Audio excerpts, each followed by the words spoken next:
Movie review of the film Psych Siddharth. సైక్గా ఉందండి, మంచి పాయింట్ ఉందండి, కానీ ఎందుకో తీసిన విధానం చాలా చాలా చాలా హెడేక్గా అనిపిస్తుంది. చాలా లౌడ్ వాయిస్ వల్ల, టూ మెనీ కట్స్ వల్ల ఇరిటేషన్ వస్తుంది. కానీ సినిమాలో ఉన్న కోర్ పాయింట్ చాలా బాగుంటుంది.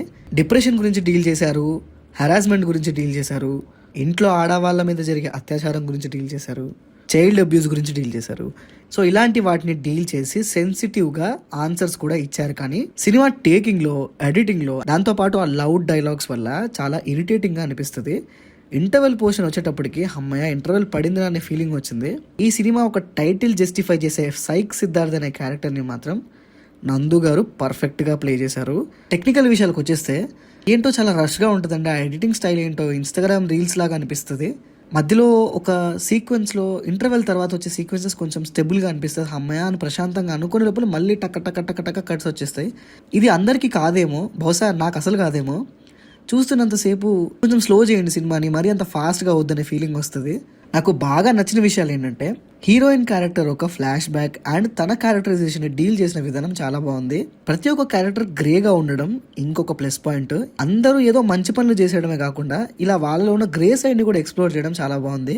ఈ సినిమా ఒక కోర్ ఐడియా ఏదైతే ఉందో అది చాలా మంచి ఐడియా, కానీ తీసే స్టైల్ వల్లనే వచ్చింది హెడేక్. ఇదే సినిమాని ఇలా టూ మచ్ లౌడ్గా లేకపోతే టూ మచ్ అబ్ట్రప్ట్ కట్స్ తోటి ఇలా కాకుండా కొంచెం సింపుల్గా ప్రజెంట్ చేస్తుంటే ఇంకా బాగుండనే ఫీలింగ్ వచ్చింది. సైక్ సిద్ధార్థ్ క్యారెక్టర్కి ఆయన సైక్ అవ్వడానికి గల కారణం ఏంటి, ఆ సైక్ నుంచి బయటికి వస్తాడా రాడా అనేదే మెయిన్ పాయింట్. ఉన్నాయండి, మంచి ఎలిమెంట్స్ ఉన్నాయి సినిమాలో. ఓవరాల్గా ఎలిమెంట్స్ ఉన్నా కూడా ఆ టేకింగ్ వల్ల బాగా డ్యామేజ్ జరిగింది అనేది నా ఫీలింగ్. ఇదివరకు ఫిల్మ్స్లో నందుగారి ఫిల్మ్స్ కొన్ని ఫెయిల్ అయినా కూడా నందుగారి పర్ఫార్మెన్స్ చాలా బాగుంటుంది. ఈ సినిమాలో కూడా నందుగారి పర్ఫార్మెన్స్ అల్టిమేట్గా అనిపించింది. సో ఓవరాల్గా చెప్పాలంటే ఇది ఏ సర్టిఫికేట్ సినిమా అండి, ఆల్రెడీ వాళ్ళే చెప్పారు. సో ఫ్యామిలీస్కి రికమెండ్ చేయలేము. డిప్రెషన్ అనే దాన్ని బయటికి రావడం గురించి, డీల్ చేసే విధానం, లైఫ్ మనకి ఇచ్చే హర్డిల్స్ గురించి చిన్న చిన్న సబ్ ప్లాట్స్ ఉంటాయి, అవి కూడా బాగా ఎక్స్ప్లోర్ చేశారు. అండ్ సినిమా ఒక ఎడిటింగ్ అండ్ చూపించే విధానం వల్లనే హెడేక్ వచ్చిందండి. ఇక మెయిన్ మ్యాటర్ మీకు సింపుల్గా డైరెక్ట్గా చెప్పాలంటే ఒకటే అండి, సినిమాలో అంత మంచి పాయింట్ ఉంది, క్యారెక్టర్స్ బాగున్నాయి, అంతా బాగుంది, కానీ తీసే విధానమే అలా రష్గా హడావుడిగా ఇన్స్టాగ్రామ్ రీల్ లాగా. అసలు ఒక్క 2 సెకండ్లు కూడా ఫ్రేమ్ ఆగకపోవడమే చిరాగ్గా అనిపిస్తుంది. హెడేక్ వచ్చేస్తుంది, తలనొప్పి. అసలు ఇంటర్వెల్ టైంకి ఇంటర్వెల్ పడంగానే తల ఇట్లా పట్టుకున్నా కొద్దిసేపు నేను.